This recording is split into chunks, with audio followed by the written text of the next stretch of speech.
Hey guys, I'm Yancey Cabrera. I am a firefighter here with Cal Fire, and instructor for you guys today.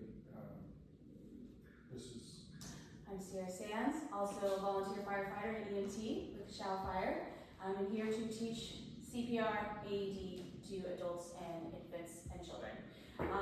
We would love to know who you are, so please tell us.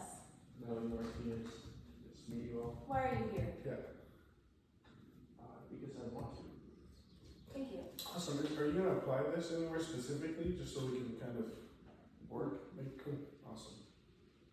Melissa McGowan. I'm here to recertify my CPR card. Awesome. And I'm Jacob Thomas, also here to recertify my CPR card. Awesome. You guys are all firefighters as well? Yes. Awesome. Shower. So if you would like to go through the,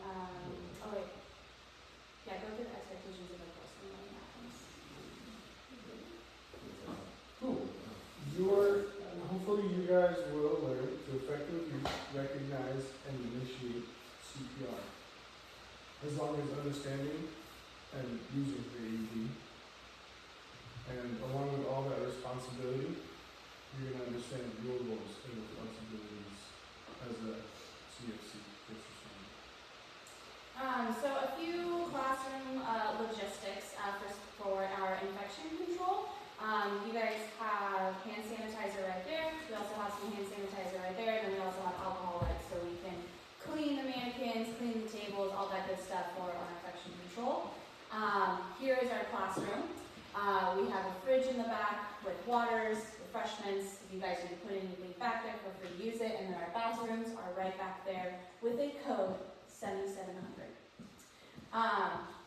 In front of you, you do have student. Your voice was great, can't hear you. Got it. In front of you, you do have student handbooks. This will help guide you along through the course today. If you would like to take those home, you can purchase them for $10. But we can talk about that at the end of class. Today we will be following along with a AHA video, the American Heart Association CPR AED video. So watch it, get some hands-on practice, and apply the skills that you are learning.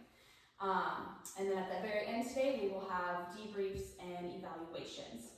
And Yancey, if you wouldn't mind talking about the expectations from Coachella Fire, that'd be great. Expectations from Coachella Fire? Yeah, since they are going to be applying it to Coachella Fire. Yeah, I mean, it's the same as the student learning outcomes, recognizing and acting appropriately. It's a good segue to talk about if you guys have any anticipated difficulties with doing any of this here, CPR-wise. Any language barriers, physical disabilities that might hamper you guys. Awesome. If you'd also like to talk about those in private, that's fine as well. Save it for the whole class. I'm just kidding. Seriously. Okay. All right, well then, do you have any questions before we begin our video segment? Not at this time. Fantastic. Okay. The building that you are in, did you ever talk about bathrooms and stuff? Sure did. You did? Awesome. You can please follow along on your page. I'm trying to follow along. You know where the nearest real AED is? Perfect. Awesome.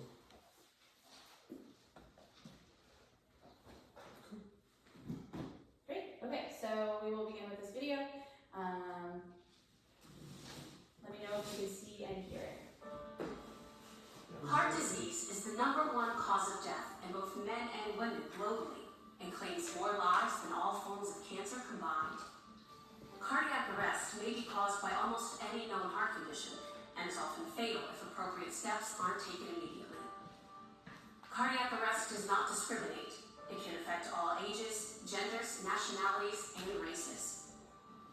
This is why early recognition and immediate cardiopulmonary resuscitation, or CPR, are crucial for survival from cardiac arrest.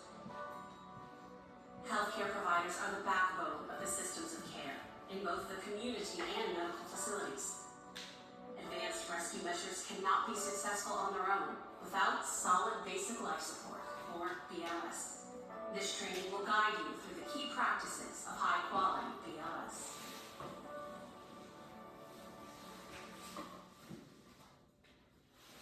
Products are shown for demonstration purposes only. The AHA does not endorse or recommend any specific manufacturer or product. In order to show skills clearly, the healthcare providers in this video do not always use recommended personal protective equipment such as gloves. The AHA's mission of saving lives is a global initiative. The AHA recognizes that heart disease is the #1 killer of both women and men. However, most skills in this video will be demonstrated on male victims to respect global awareness and cultural sensitivity.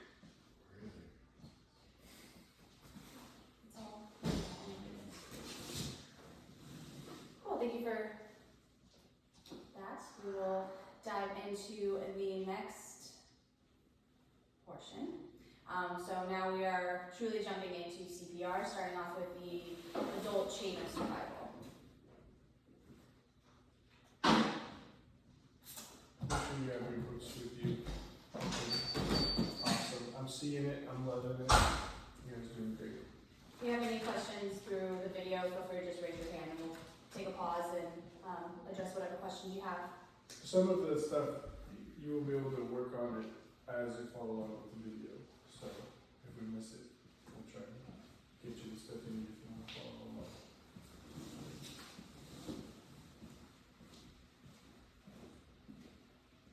On any given day and at any time, you can encounter a victim of cardiac arrest. Refreshing. About every 90 seconds, a person dies of sudden cardiac arrest. But with the training 90 you seconds? receive today, your actions can give a victim the best chance of survival. Sudden cardiac arrest occurs without warning or within just a few minutes after symptoms appear. Is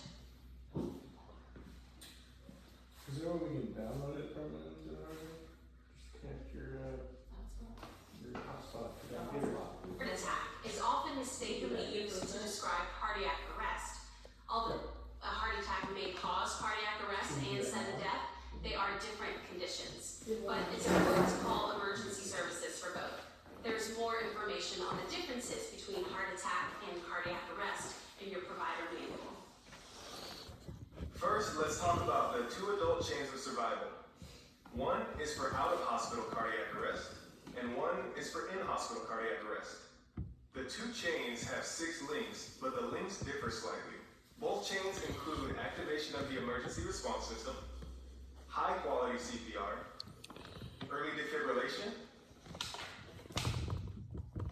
post-cardiac arrest care, which may be provided in the cath lab or the intensive care unit, and recovery. For the out-of-hospital chain, the difference is the 4th link, which focuses on advanced resuscitation. In this link, a multi-rescuer team arrives and takes over CPR and may perform additional advanced interventions. For the in-hospital chain, the difference is the 1st link. It focuses on early recognition and prevention of cardiac arrest with patient monitoring and assessment, and, if necessary, rapid response by the medical emergency team when a patient's condition starts to deteriorate. Now, let's review the links in the out-of-hospital chain of survival as they could happen in a real-life resuscitation unit. It's a normal day at the airport. A woman notices that her husband is not looking well. When he collapses, she immediately calls for help, and a security guard rushes over. The guard gets no response and sees no sign of breathing, so he directs a coworker to activate the emergency response system. The out-of-hospital chain of survival begins right here, with the guard's immediate recognition of possible cardiac arrest and activation of the emergency response system. A rescuer must recognize that someone is in cardiac arrest. This person will have signs such as unresponsiveness and lack of normal breathing. After recognition, the rescuer should ensure that the emergency response system has been activated and begin high-quality CPR. Effective bystander CPR provided immediately after cardiac arrest can double or even triple someone's chance of survival. Bystanders who aren't trained in CPR are encouraged to provide compression-only CPR, also called hands-only CPR.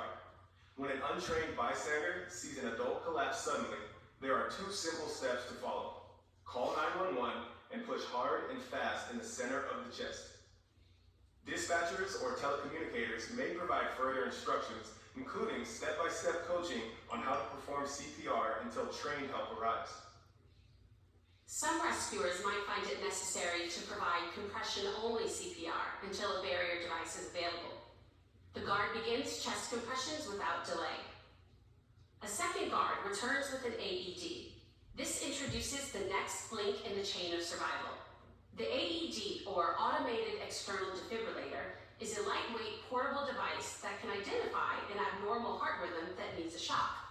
The AED can then deliver a shock that can convert a rhythm back to normal. Most sudden cardiac arrests are triggered by abnormal heart rhythms called arrhythmias. A common and treatable arrhythmia causing cardiac arrest is ventricular fibrillation, or VF. With VF, the heart's electrical impulses suddenly become chaotic and ineffective. Blood flow to the brain and other vital organs stops abruptly, and the person loses consciousness. Death usually follows unless a normal heart rhythm and pulse are restored within minutes. The AED uses voice prompts, lights, and on-screen messages to tell the rescuer the steps to take. AEDs are simple to operate, allowing lay rescuers and healthcare providers to attempt defibrillation safely. As the emergency medical services, or EMS providers, arrive and take over care, they provide advanced life support, extending the chain to give a person the best chance of survival. Advanced life support can occur in any setting and provides more advanced treatment. Once the return of spontaneous circulation, or ROSC, is achieved, EMS transports the person for post-cardiac arrest care. Post-cardiac arrest care after ROSC focuses on preventing the return of cardiac arrest and improving long-term survival. Recovery from cardiac arrest continues long after hospital discharge and includes physical, emotional, and family support. These 6 links show the most important actions needed to treat cardiac arrest. BLS is the foundation for saving lives after a cardiac arrest. In this course, you'll learn the skills of high-quality CPR for people of all ages and practice delivery of these skills, both as a single rescuer and as a member of a multi-rescuer team. Now, let's go back and review a rescue, focusing on the steps of BLS as they happen. There are several steps of BLS that you'll need to perform when you suspect that a person is in cardiac arrest. First, scan the scene to assess safety. Then, check to see if the person is responsive by tapping and shouting. If they do not respond, activate the emergency response system and get an AED, or send someone to activate the emergency response system. Next, check for breathing by watching the chest for rise and fall. Abnormal breaths are common in the first minutes of a cardiac arrest. These abnormal breaths are called agonal gasps and should not be confused with normal breathing.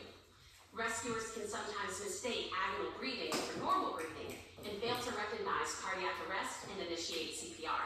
Seizure-like activity can also sometimes delay the recognition of cardiac arrest.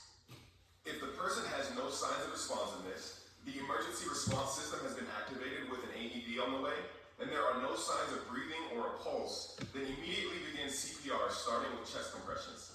The delivery of rapid, strong compressions is a priority, but be sure to deliver ventilation as soon as the pocket mask or bag mask device arrives.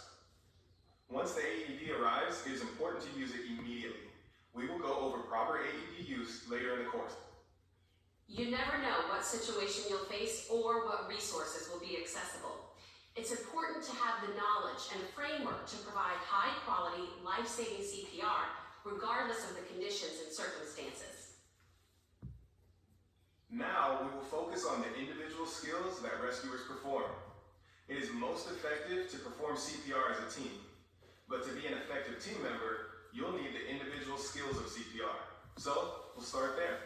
As a healthcare provider, your first step is to assess the surroundings for safety. Then, tap and shout to see if the person responds. If not, you should shout for nearby help or activate the emergency response system in your workplace. Check for breathing by scanning the person's chest, looking for chest rise. Check for a carotid pulse. The technique of feeling for the carotid pulse is usually easier to perform on the side closest to you. Use 2 or 3 fingers to locate the person's trachea, and then slide your fingers into the groove just to one side of the trachea. You can scan for breathing and check for a pulse simultaneously to minimize time before compressions. The check for breathing and pulse should take at least 5, but no more than 10 seconds. If you observe no breathing, abnormal breathing, or only gasping, and you do not feel a pulse, ensure that help is on the way and start chest compressions immediately. Before you start chest compressions, make sure the person is lying face up on a firm, flat surface. If you need to remove clothing to expose the person's chest, do it quickly. You need to work with a bare chest because later you'll attach the AED pads to bare skin. By starting compressions, you are initiating the CAB sequence, or compressions, airway, and breathing sequence. In the first few minutes of a cardiac arrest, there's still oxygen in the bloodstream. Starting CPR with chest compressions can pump that oxygenated blood to the brain and heart. After you give compressions, open the person's airway and deliver breaths.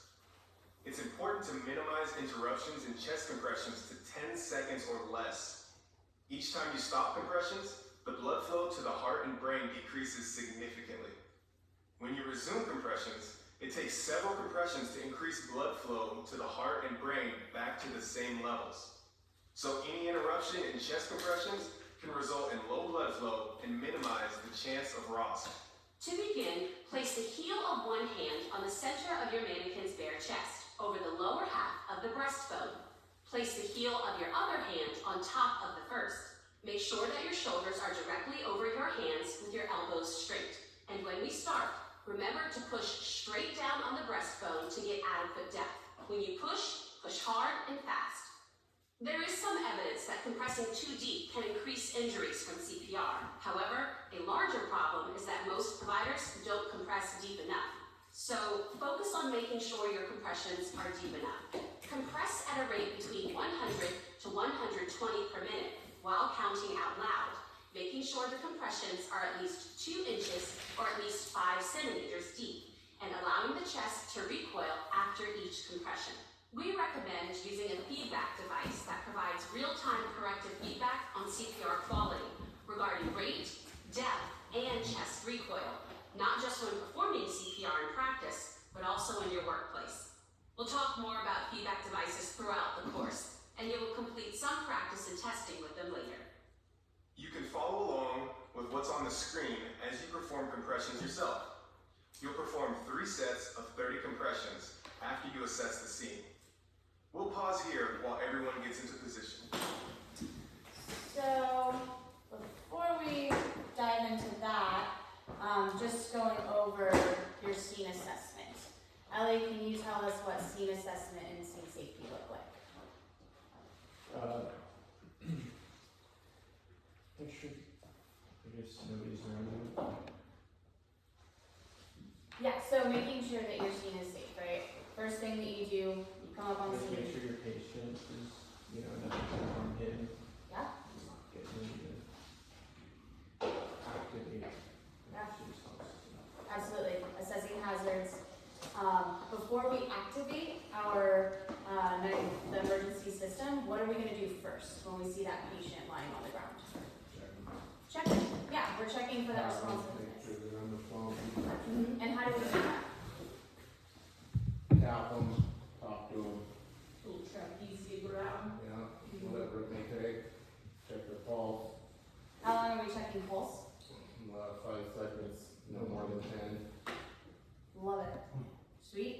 Do you want to help them get into position? Yeah. I'll set up this next Why don't you guys come on up here?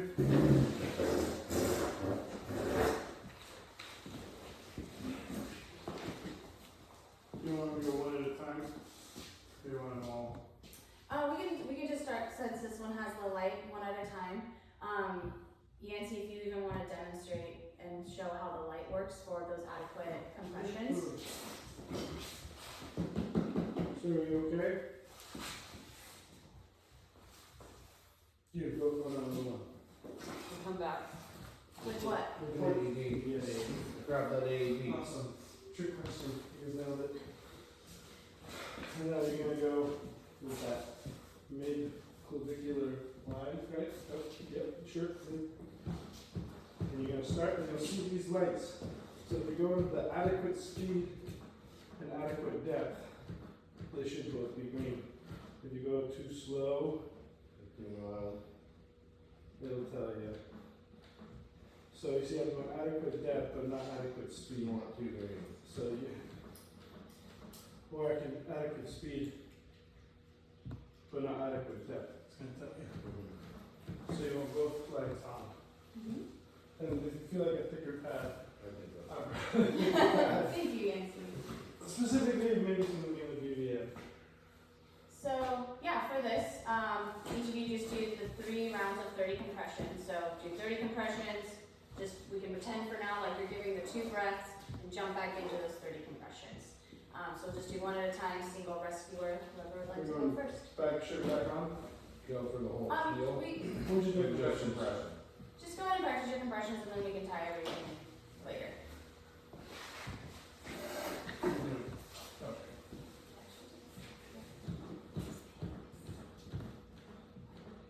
You just press play.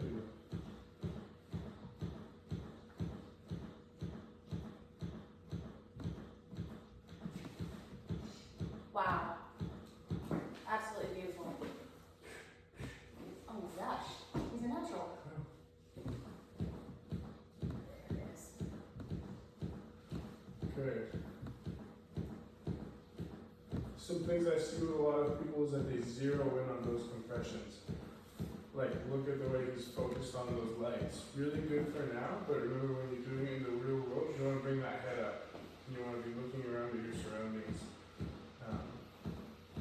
People might be sneaking up on you.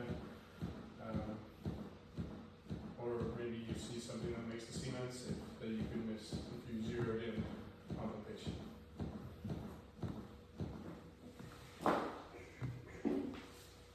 Awesome. Have Thank you, somebody Jacob. there with you, like making sure the skin's still safe. Ideally, So you can yeah. just kind of Put a call on it. On the, Keep on, an eye. on the call with us, yes. But Keep an eye on this. in the real So world, if you're on your own. if there's like an active shooter, Yeah.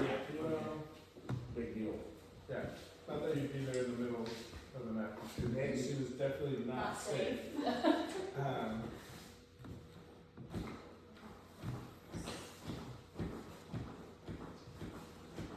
Nice, Ellie, good job. And you guys can work, figure out which ways work for you when it comes to your hand position. Some people really like the hands like this, others like so, just as long as you're using the palm of your hand for those compressions. Yes. 30. 30. It helps if you count out loud, not only for you, but for your partner. Because your partner knows Know where let's you're stay at. where you're at. Are Where they you're gonna at. get ready to give a breath, and then we don't surprise them? Because we want to keep those compressions up, and so the less we pause, the better. And the counting helps.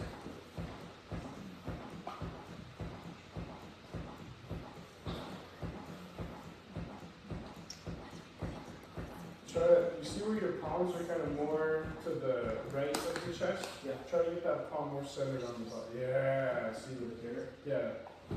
See, because you're pushing down on the center there. No, I see. Yeah. And then, I don't know, it doesn't get focused enough on like women, you know what I mean? Like when you talk about that nipple line right here, different size breasts, different this. When they're laying on their back, that nipple line is still gonna be, they're gonna go to the side, and that's still gonna hold true. Just, yeah. So you guys are aware. The middle. The middle. I got a good one, little deep in myself for a while. I'm proud of you. Darn. This is I pretty. saw the smirk, I saw the I smirk. know. You guys,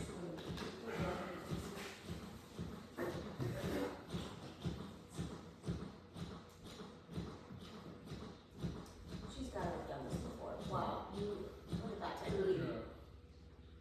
I mean, it just went straight to rinse.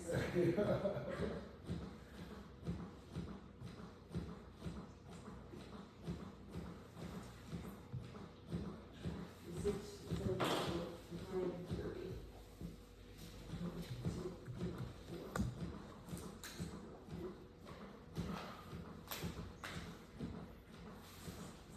Everybody count out loud? Awesome. 1, 2, 3, 4, 5, 6, 7, 8, 9, 30. Awesome, yeah, that, especially that counting out loud is gonna be so helpful when you do have that second rescuer, so they know when to give those breaths.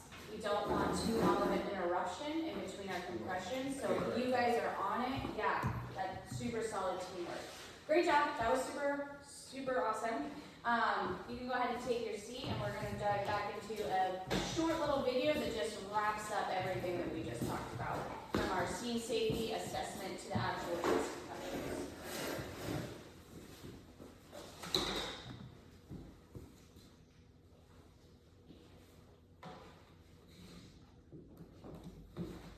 I need to, oh, here we go. Did you connect it to the? Okay, let's begin. In 3, 2, 1. Hey, are you okay? Are you okay?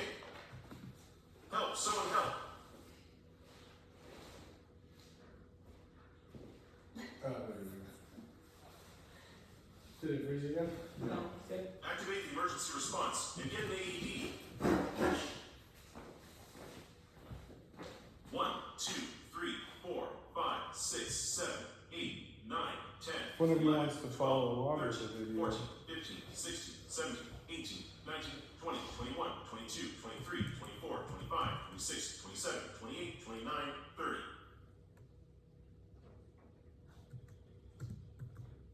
One, two, three, Would have been giving 5, breaths 6, there. 7, Let's be clear, you don't just pause. 12, Yeah. 14, 15, 16, 17, 18, 19, 20, 21, 22, 23, 24, 25, 26, 27, 28, 29, 30. Breaths. Yep. 1, 2, 3, 4, 5, 6, 7, 8, 9, 10, 11, 12, 13, 14, 15, 16, 17, 18, 19, 20, 21, 22, 23, 24, 25, 26, 27, 28, 29, 30. You made it. Wow. I think you followed it. Think so. Yeah. So just going back to that chain of survival, right?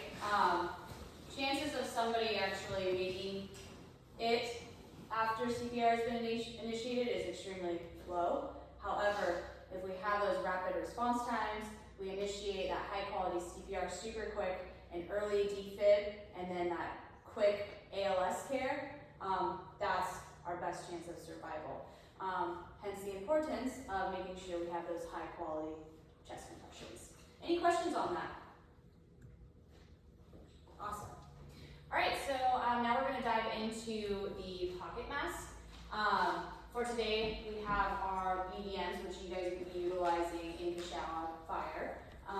But if you're out there on the street, all you have is a pocket mask, that's what you got. Is the hotspot turned on? Yes. Okay, let me just scrub with that.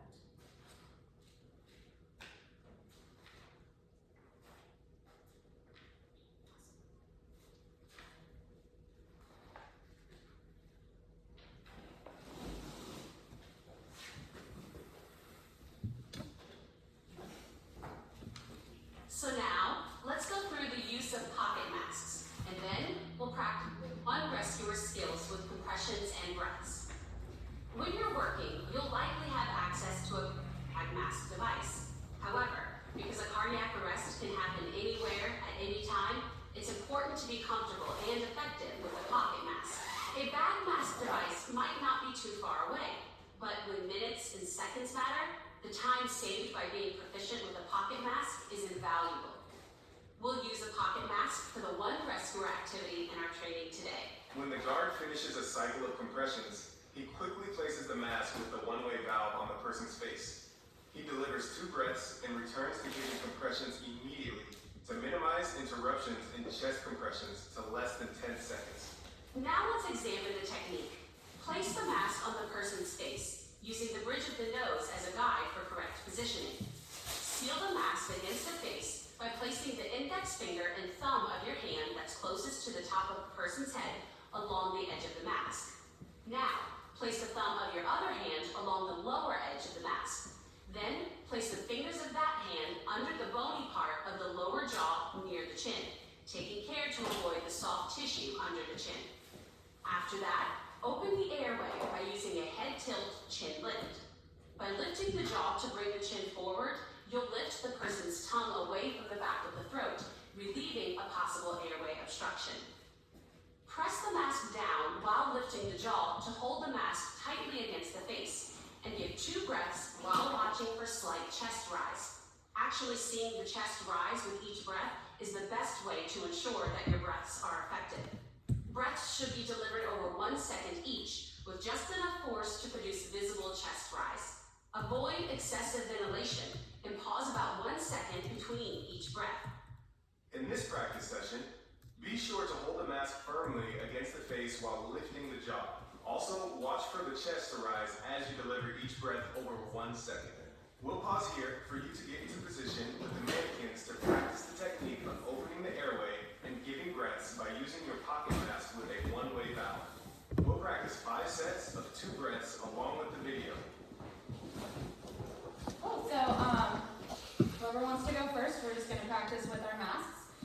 Get a feel for actually placing it on the patient's face, making sure you have that really good seal and no air is escaping. You're going to be watching for that chest rise and fall to make sure you have that adequate.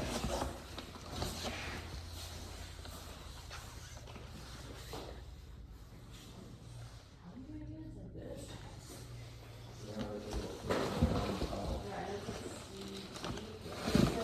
Yeah, either that or having your fingers on the other side will help as well. But really, whatever works for you. Yeah, there it is. Yeah. Cool. So, here's a little video you guys can practice along to, or just hop in and get that comfort.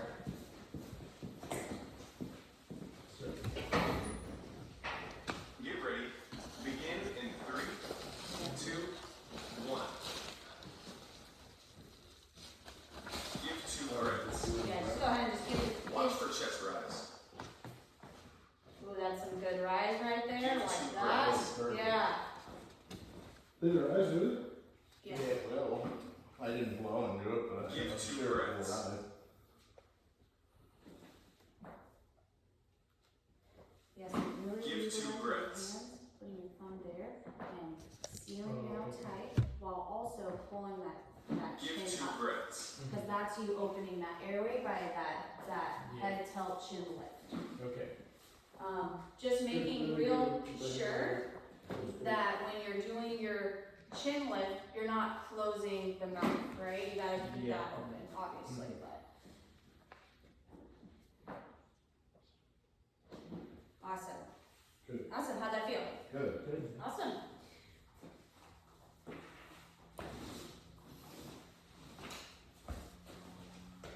Okay, so moving on to our one rescuer adult CPR.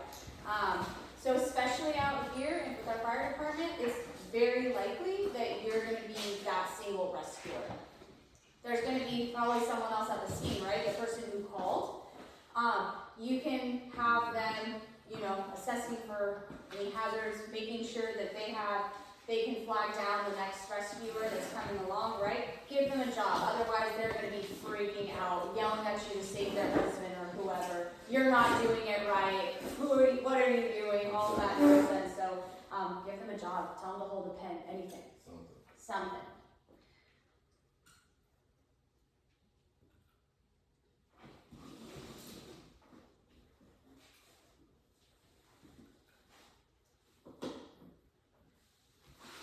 Now let's practice compressions and breaths together by using your pocket mask with a one-way valve. When switching between giving compressions and giving breaths, limit the time between compression cycles and breaths to 10 seconds or less.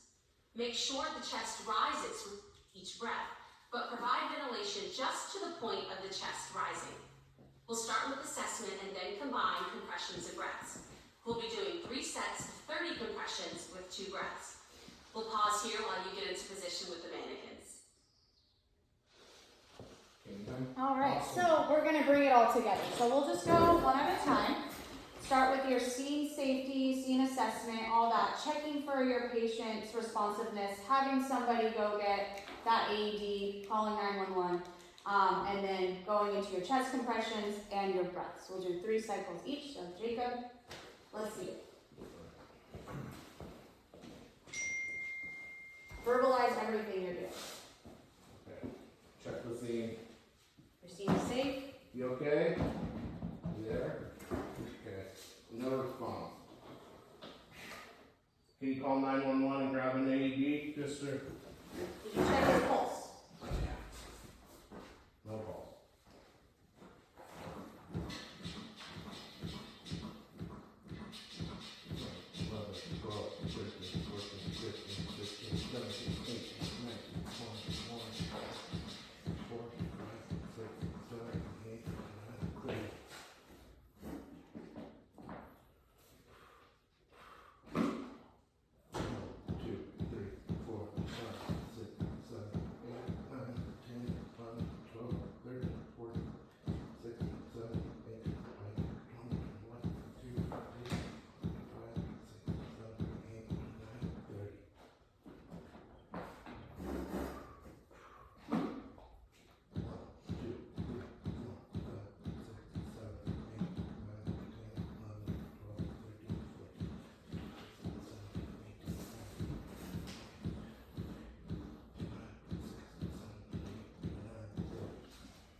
Awesome. Good job. Awesome. So a few things. When you're checking for that pulse, you're also checking for breathing, right? So you want to get pretty low to your patient, assessing that carotid pulse, and really looking down, seeing if their chest is rising, and also listening for that breathing. And then also just for your positioning, it helps when you almost got your knees touching the person, and you had a super awesome stature to you when you're doing it. Really utilizing all of your muscles there. But that was awesome. Ellie, do you want to go? It's really hard with the trainer because you can't see that chest rise. Remember, we're getting that breath over 1 second and letting that chest fall back down before giving that second breath.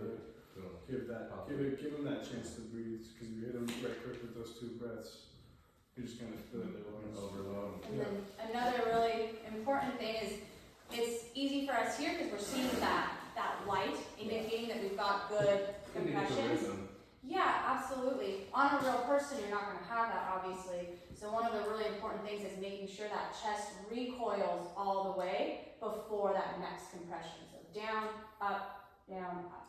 You guys are doing fantastic so far. Ellie, from the top. Sure. Sir, are you okay? Scene is safe. Hello? Sir? He's not breathing. You, call 911 and get an AED. Come back to me. Come back. Come back. Please come back. Really get over it, Ellie. Yeah, you want to use your torso. Yeah, there you go. Beautiful. Look around. I see you. This is your body falling down. Your arms are locked out.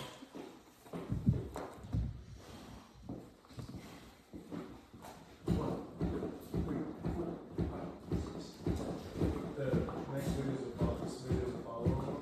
You're going to listen to the follow along with it that we use. Really going for it. He really wants to feel that bony crepitus as it's.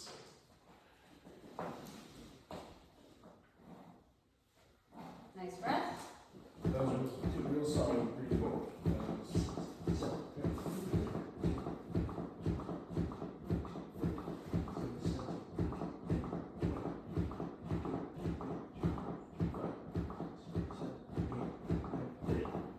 Two breaths. Two breaths. Yeah. Done. Beautiful. Nice breath, Ellie. And he's back. No, 2 breaths. You see You're how? good. Yeah, Yeah, those 2 breaths. okay. Yeah, just 30 to 2 every time. So Alyssa. You're gonna follow along with the video. Yeah. Did you take your fiber mask, Kelly? No, I think that's one. No. I love one too.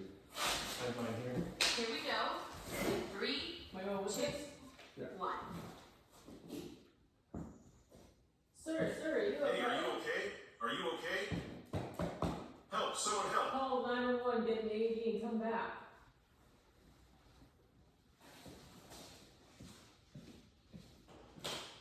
No? Activate the emergency response and get an AED. 1, 2, 3, 4, 5, 6, 7, 8, 9, 10, 11, 12, 13, 14, 15, 16, 17, 18, 19, 20, 21, 22, 23, 24, 25, 26, 27, 28, 29, 30.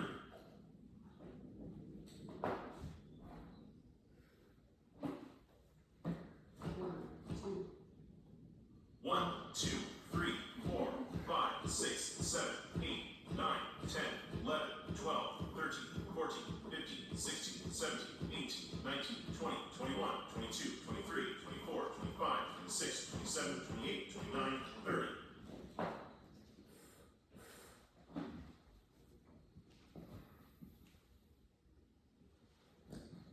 One, 2, 3, 4, 5, 6, 7, 8, 9, 10, 11, 12, 13, 14, 15, 16, 17, 18, 19, 20, 21, 22, 23, 24, 25, 26, 27, 28, 29, 30.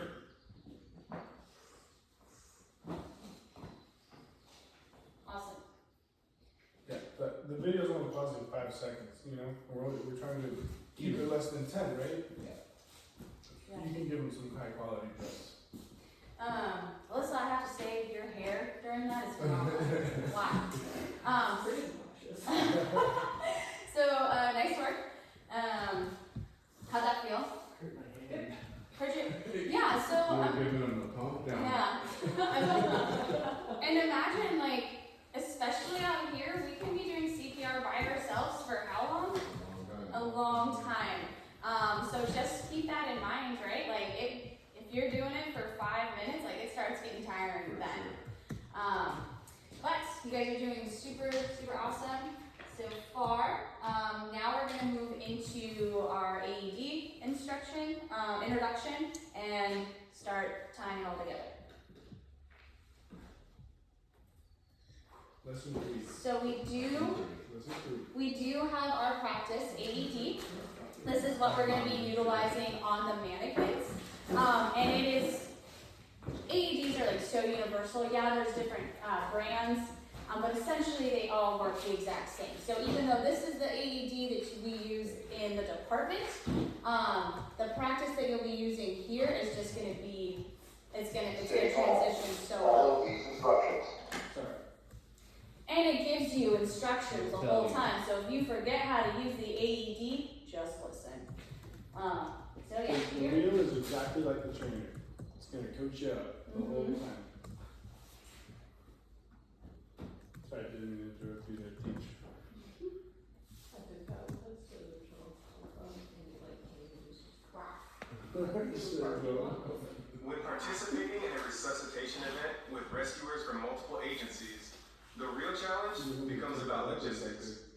In other words, the coordination of rescuers and resources when more people are involved. However, your first few steps are the same. When you arrive, quickly assess the scene and try to get a response from the victim. If there is no response, call for help or activate the emergency response system.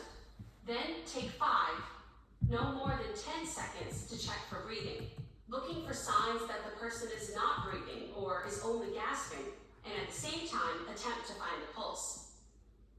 Move the victim to a firm, flat surface and begin CPR. One rescuer should start compressions while the second delivers ventilation. After each set of 30 compressions, the ventilator should deliver 2 breaths. A third rescuer should turn on the AED and attach the pads to the victim's bare chest. It's important to know your AED or defibrillator because models can differ. Follow your device's prompts for the next steps. When the AED signals that it's ready to analyze and that all rescuers must stay clear of the patient, the compressor should switch roles with another rescuer. While the AED is charging, the compressor should take advantage of that time to deliver a few more crucial compressions. The emergency responder operating the AED is responsible for ensuring that all rescuers are clear from touching the patient to allow for rhythm analysis and before delivering a shock.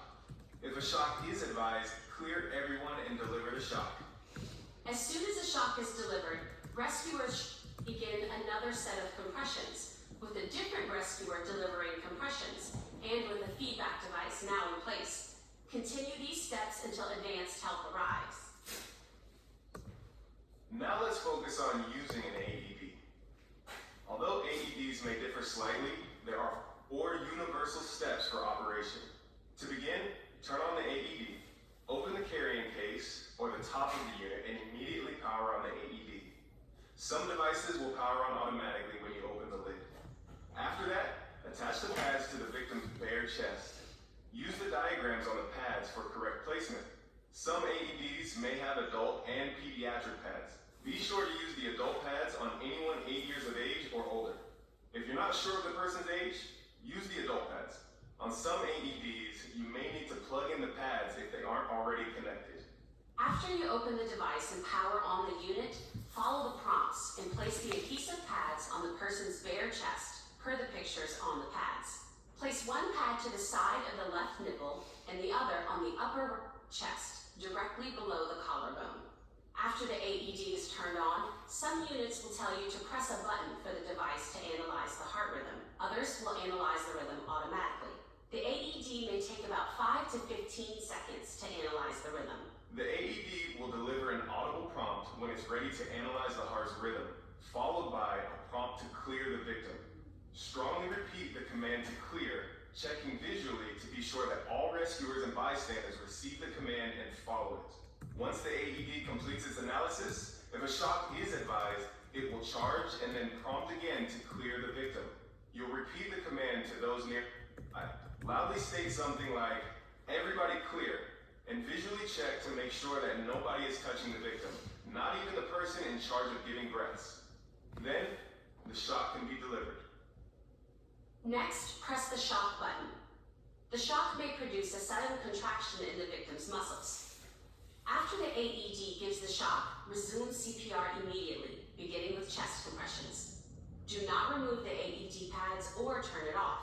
The device will repeat the analyze and shock cycle about every 2 minutes. Follow the AED's voice prompts.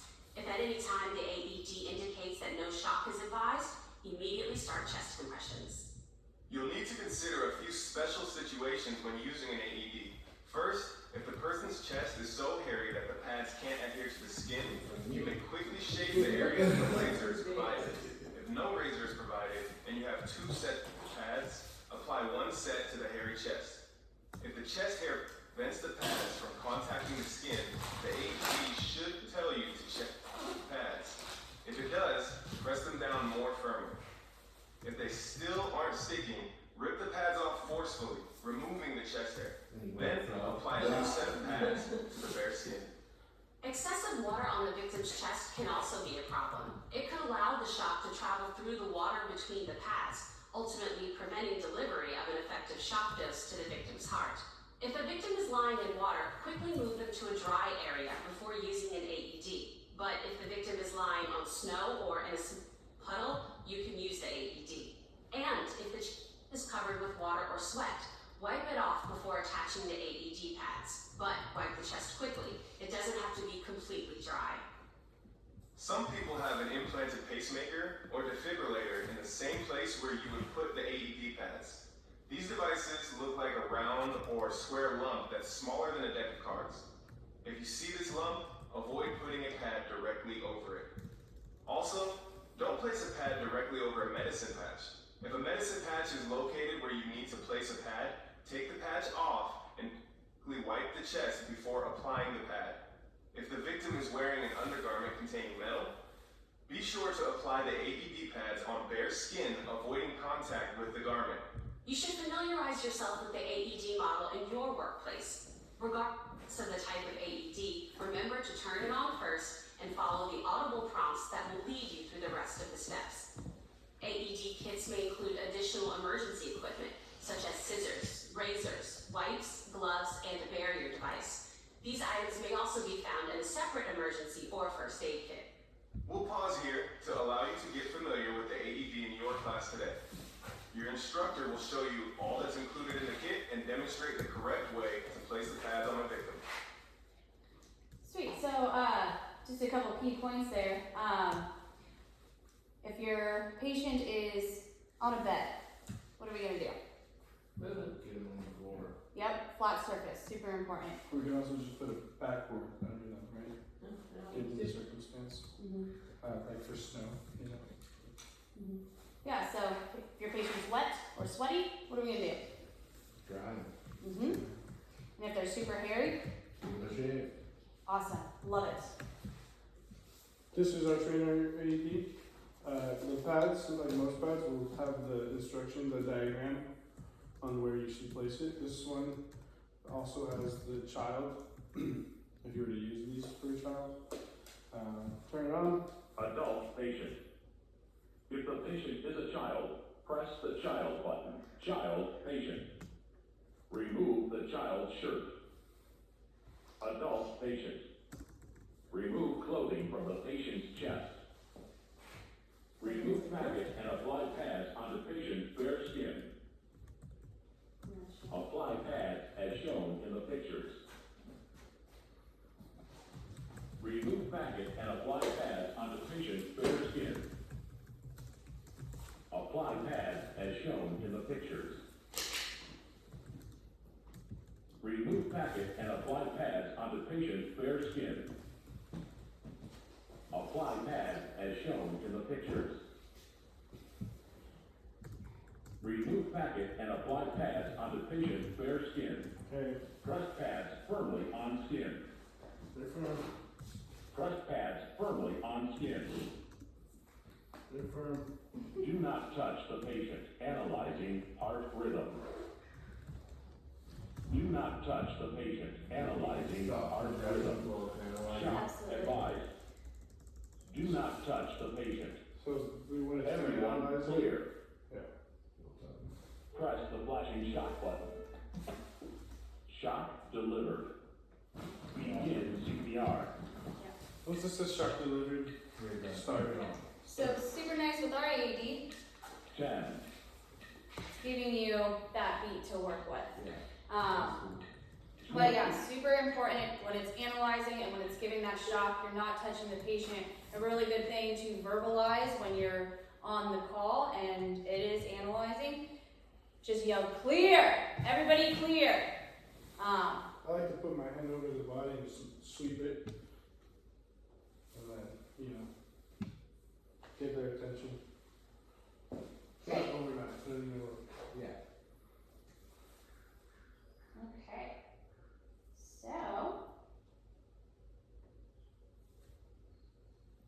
So, you guys wanna practice that real quick?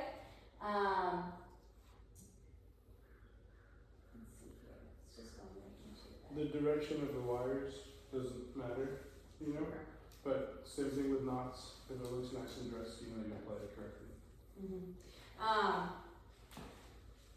Yeah, so we can go ahead and start practicing that. Here we have this video, but it's actually going into the replace background mask. batteries. Already. Doesn't like that little battery, dude. Dang it. Yeah, I filled you a little bit today. Probably juiced it already. Yeah. We'll make 10 more. Do we feel like we need to individually practice that real quick, or do you guys want to jump into the bag valve pass? Jump into it. Okay.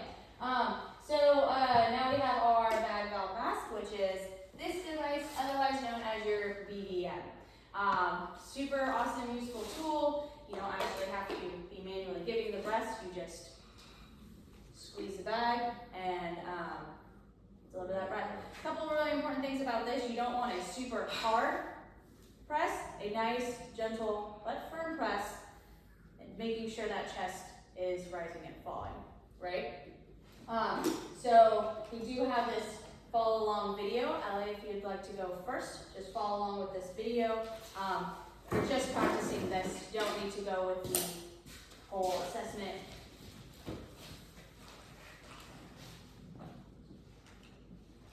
Making sure we have that proper seal.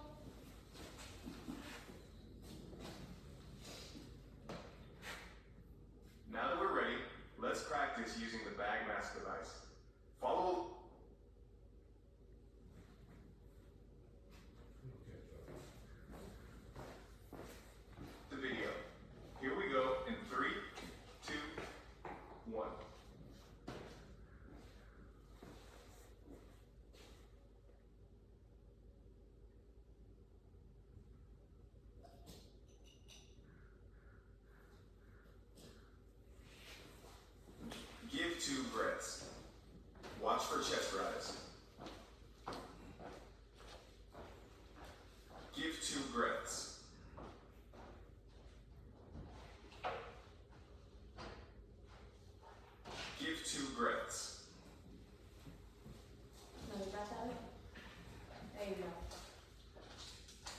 2 breaths.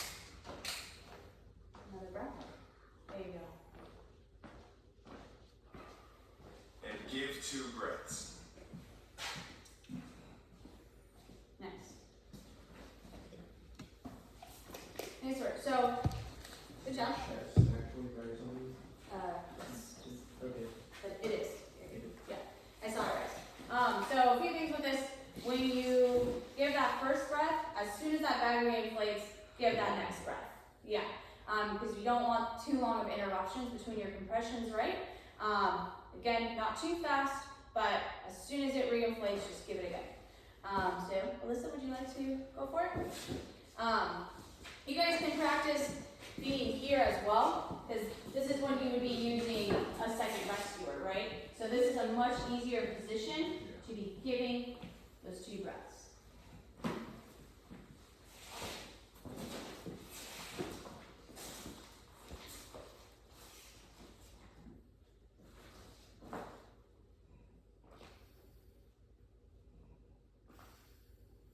Awesome. And then after those 2 breaths, this other rescuer would be giving those 30 compressions. Okay, 29, 28, 30. Start again. That was perfect, minimal interruptions between compressions. Very nice, Alyssa. Jacob, let's see it. See the magic.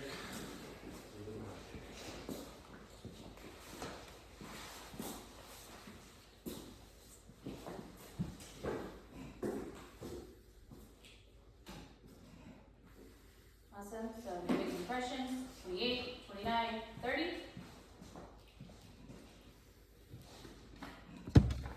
Awesome, compressions, 28, 29, 30.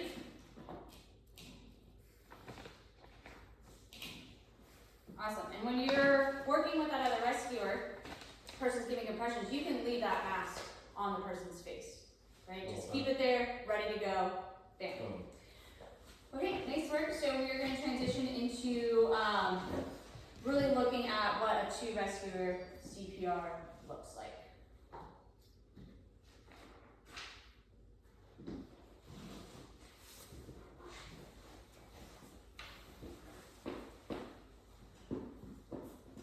Sometimes treatment for a cardiac arrest may be delayed, either because of barriers to accessing the victim or because the arrest was not witnessed. Regardless, CPR is still critical. The earlier a victim of cardiac arrest receives CPR and shock delivery, the greater the chance of survival and recovery. And early CPR has been shown to double or even triple survival from witnessed sudden cardiac arrest. For many healthcare providers and other rescuers, the 2-person or team rescue is a more common occurrence. So let's first look at the roles for 2-person rescues. The first rescuer should begin CPR with chest compressions while counting out.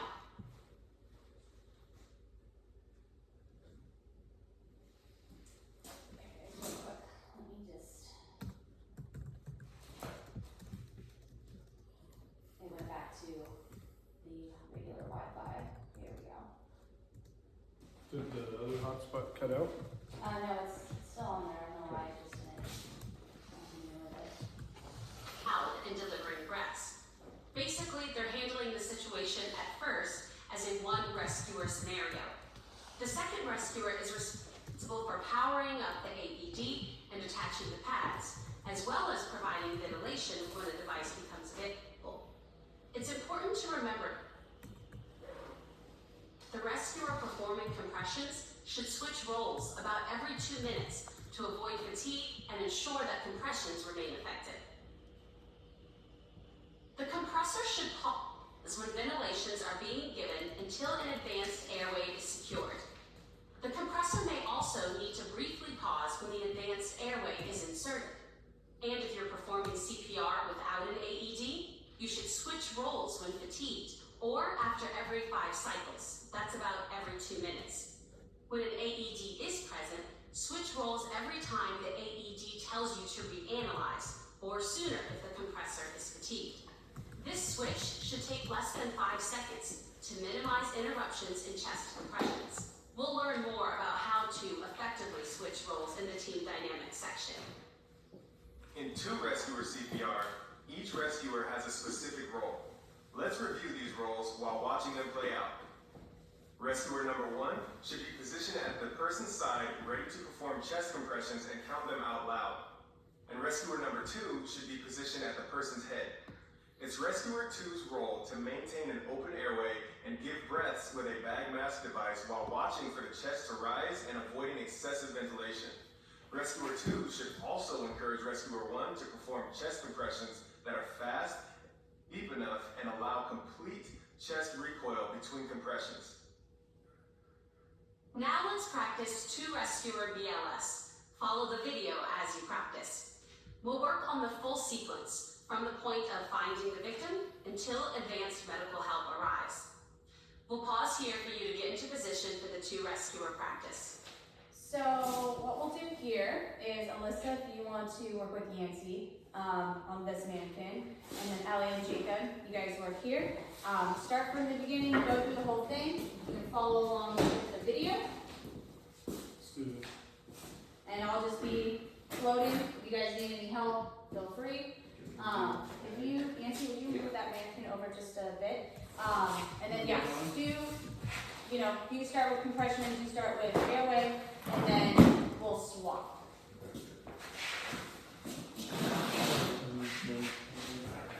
You going with the video?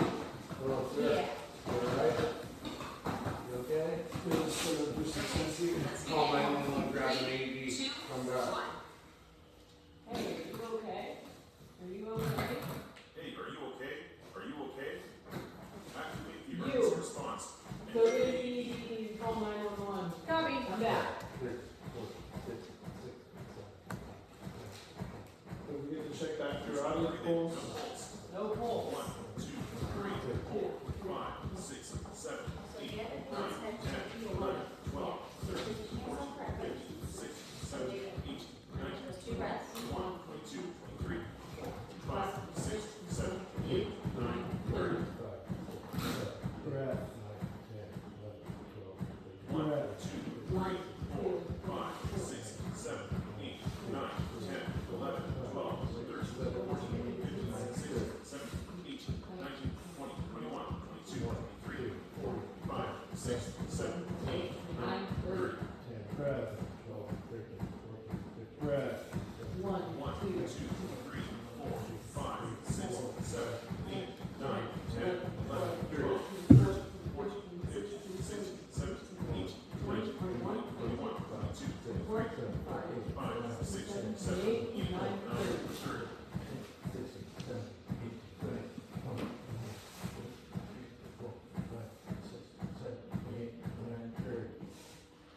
Awesome. Great job, guys. So we'll swap roles. Won't follow along with the video this time. Just run through the whole thing, starting from your scene assessment.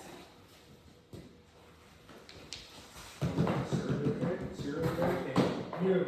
Activate emergency use. Call 911, get an AED. Copy. It's not for you. 1, 2, 3, 4, 5, 6, 7, 8, 9, 10, 11, 12, 13, 14, 15, 16, 17, 18, 19, 20, 21, 22, 23, 24, 26, 27, 28, 29, 30. Yeah, sorry. He's having a bad day, I'm not.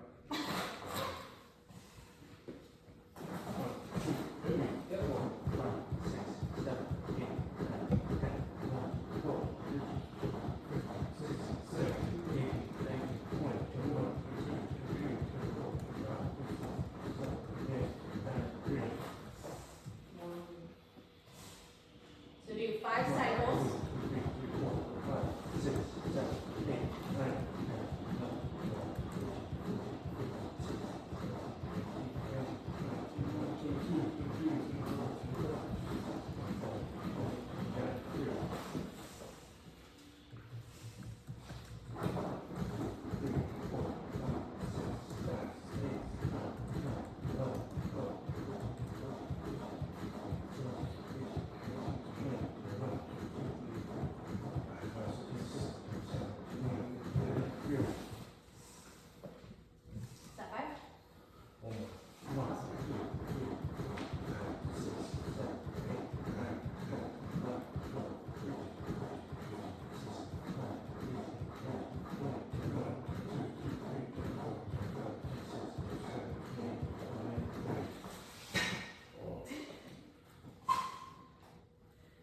That is good breaths right there.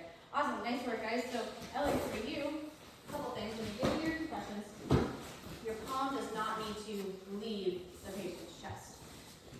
Just keep it on there. So, yeah, like you're giving good, adequate breaths, but bouncing up and coming back down, totally unnecessary. Just keep it there and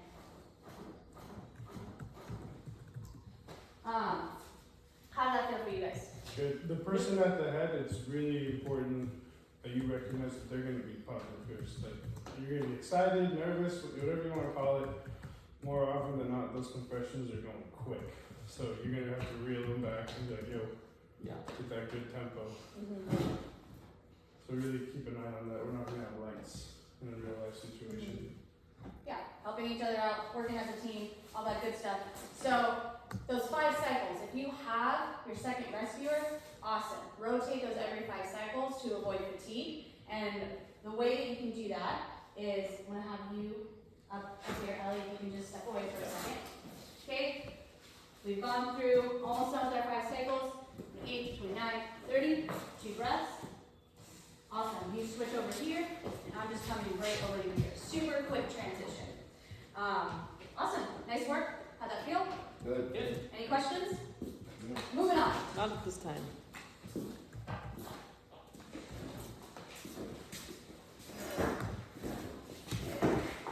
Okay, so just moving into some special considerations, different types of patients, your mouth-to-mouth breathing, which, full disclosure, rarely will I ever do that. Maybe if it's Yancy, because I know him really well, but if it's some random stranger and I don't have a barrier, I don't know what's going on with this person. So I'll just do compressions.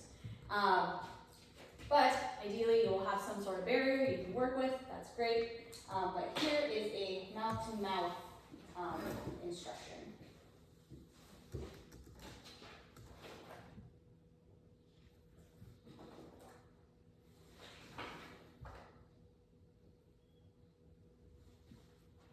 Because most cardiac arrests happen at home or in a public place and not at you may not have access to a barrier device during CPR.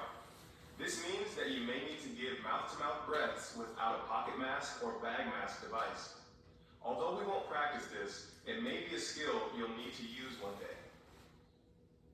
This section shows how to give mouth-to-mouth breaths when a barrier device isn't available. Mouth-to-mouth breathing is a quick and effective way to provide oxygen to a victim. Each breath you take contains about 21% oxygen. When you provide a rescue breath, that breath contains about 17% oxygen. This is why rescue breaths are effective in providing oxygen. Let's go through the steps to deliver mouth-to-mouth breaths. Start by holding the person's airway open with a head tilt chin lift. With your hand on the forehead, use your thumb and index finger to push the nose closed. Now, take a regular breath and seal your lips around the person's mouth, creating an airtight seal. Give one breath, blowing for about 1 second. Watch for the chest to rise as you give the breath. If the chest doesn't rise, repeat the head tilt chin lift. Give a second breath, blowing for 1 second while watching for the chest to rise. If you can't ventilate the person after 2 attempts, check for an airway obstruction, but then promptly return to chest compressions. Make sure you give each breath over 1 second and deliver air just until you make the person's chest rise. Today, we've looked mostly at the procedures you should perform when someone does not have a pulse. But you should also know what to do if someone has a pulse but is not breathing effectively. When that happens, rescuers should give breaths without chest compressions. This is known as rescue breathing. For adults, give 1 rescue breath every 6 seconds. Also, give each breath over 1 second and make sure that each breath results in visible chest rise.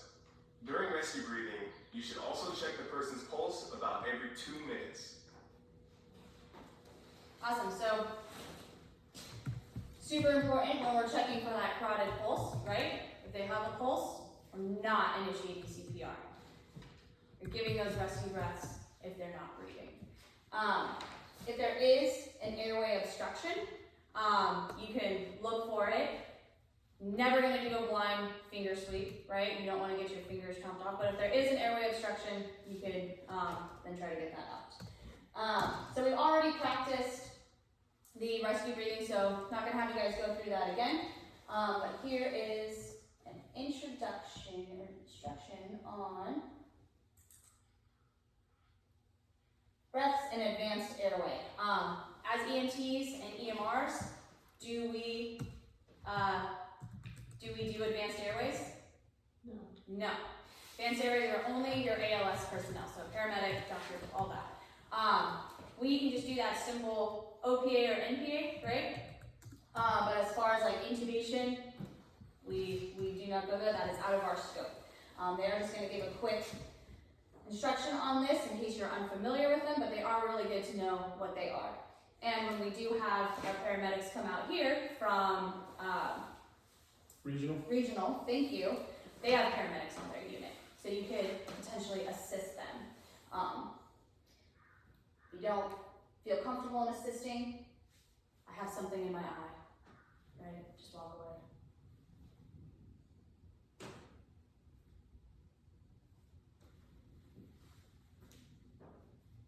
Make sure you understand. Another way to deliver breaths That is means with an what advanced airway. before you walk away. Devices such as laryngeal airways, supraglottic airway devices, and endotracheal tubes are types of advanced airways that are more secure for providing breaths. These devices help prevent gastric inflation and airway obstruction. Placing these devices requires special training that we won't cover in this course, but you should know how to give breaths when an advanced airway is in place. When you provide CPR to someone with an advanced airway, the ratio of compressions to breaths changes. Instead of providing 30 compressions in 2 breaths, you'll perform continual compressions at a rate of 100 to 120 per minute, while another rescuer gives rescue breaths. In other words, when an advanced airway is in place, you won't pause compressions to give breaths. This goes for victims of all ages. And not pausing compressions allows blood flow to the heart and brain to remain high. An opioid-associated life-threatening emergency is one condition that might weaken or stop a person's breathing while they still have a pulse. Opioids are medications used primarily for pain relief. In high doses, these medications can cause a person to stop breathing or can even cause death. Naloxone is a medication that can reverse the effects of opioids and may restore normal breathing. Common ways to give naloxone are intravenous, intramuscular, and intranasal. If you suspect an opioid-associated life-threatening emergency in an adult who is unresponsive and isn't breathing normally but has a pulse, you should give 1 rescue breath every 6 seconds. Then, if your local protocol allows, give naloxone. But do not delay breaths to give naloxone. If the person does not have a pulse, you may give naloxone after starting CPR, but do not delay compressions. For further information on opioid-associated life-threatening emergencies, please consult your provider manual. Awesome, so what's Treating cardiac arrest in someone who's pregnant can come with heightened anxiety because 2 lives are at stake. In addition, some rescuers may be unfamiliar with handling the visible anatomy of a pregnant woman. The best outcome for both the mother and the baby depends on BLS rescuers summoning help, providing high-quality CPR, and using an AED without delay. Compressions, ventilation, and AED use are mostly unchanged. If the abdomen is visibly rounded and additional help is available, rescuers should manually displace the rounded abdomen to the mother's left side during compressions to help with blood flow to the heart. More information is available in your provider manual. awesome. So what's another name for naloxone? Okay. Okay, yeah, which we carry with us here. We're not really going to go over this too much today, but this is what it looks like if you ever need to use it. But yeah, more trainings on that will be available for CFC.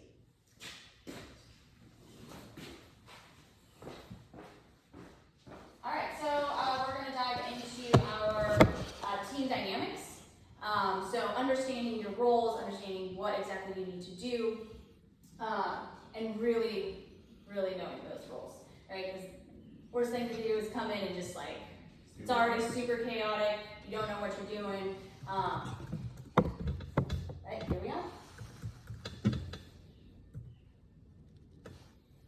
Oh, oops.